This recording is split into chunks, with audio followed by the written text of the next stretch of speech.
Hello, everyone. Welcome to the Newsbrowse News broadcast.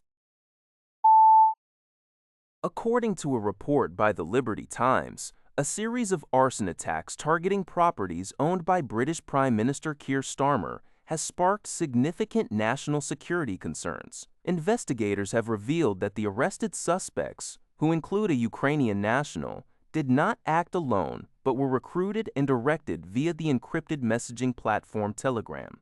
Evidence shows they were in contact with a mysterious Russian-speaking coordinator whose true identity remains unknown. While UK authorities have not yet directly accused the Kremlin, security experts suggest that this operation closely resembles Russia's recent hybrid warfare tactics observed across Europe. This strategy increasingly utilizes social media, encrypted apps, and third-party proxies to carry out sabotage, thereby minimizing direct links to official state agencies.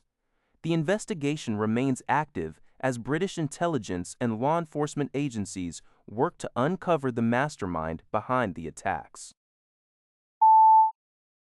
According to a report by the Liberty Times, U.S. President Donald Trump announced on June 15th that the United States and Iran had reached a preliminary agreement to end Middle East hostilities and lift the maritime blockade. Following this development, vessel tracking agency TankerTrackers confirmed through satellite imagery that at least two very large crude carriers, VLCCs, belonging to the national Iranian tanker company Dashdab Saadi, have successfully cleared the U.S. Navy's blockade.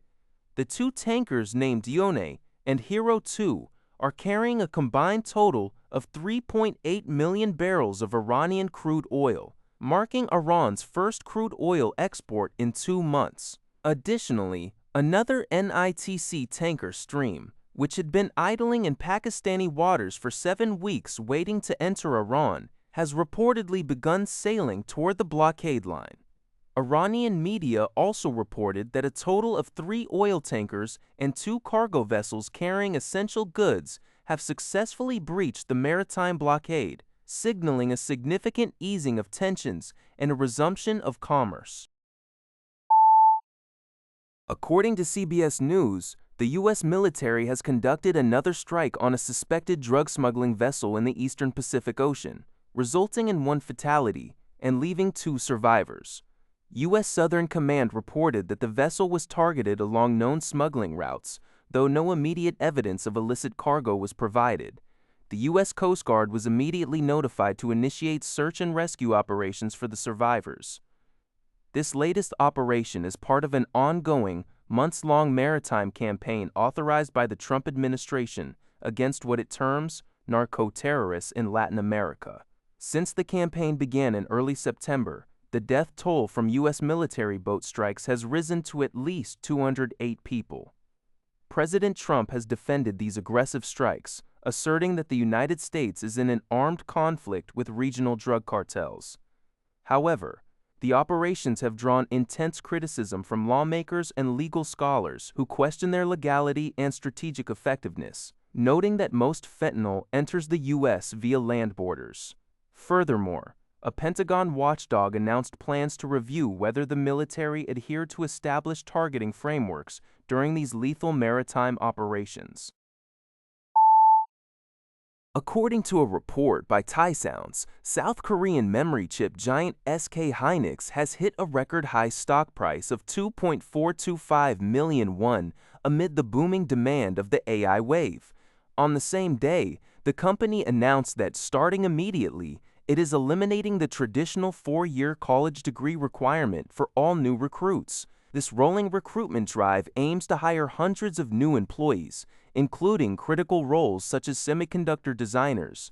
SK Hynix management stated that in a rapidly changing AI environment, talent should not be constrained by standardized qualifications or specific degrees.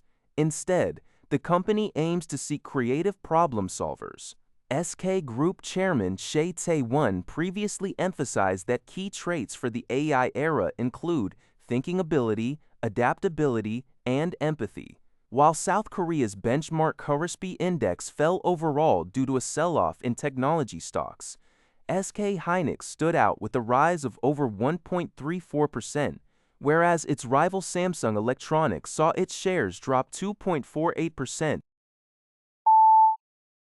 According to a report by Sing Tao, Google CEO Sundar Pichai faced a protest during his commencement speech at his alma mater, Stanford University. Approximately 200 graduating students staged a walkout as Pichai began his address.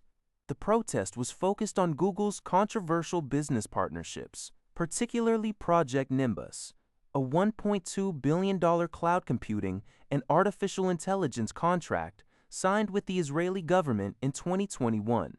Critics argue that the technology assists in military operations and mass surveillance. Some demonstrating students held signs reading, "ICE uses Google AI to spy," and waved Palestinian flags. Protests against tech executives at university graduations have become more common recently. Although they typically focus on artificial intelligence and job displacement, during his speech, Pichai notably avoided discussing AI altogether. That's all for this video. Thank you for watching. See you in the next video.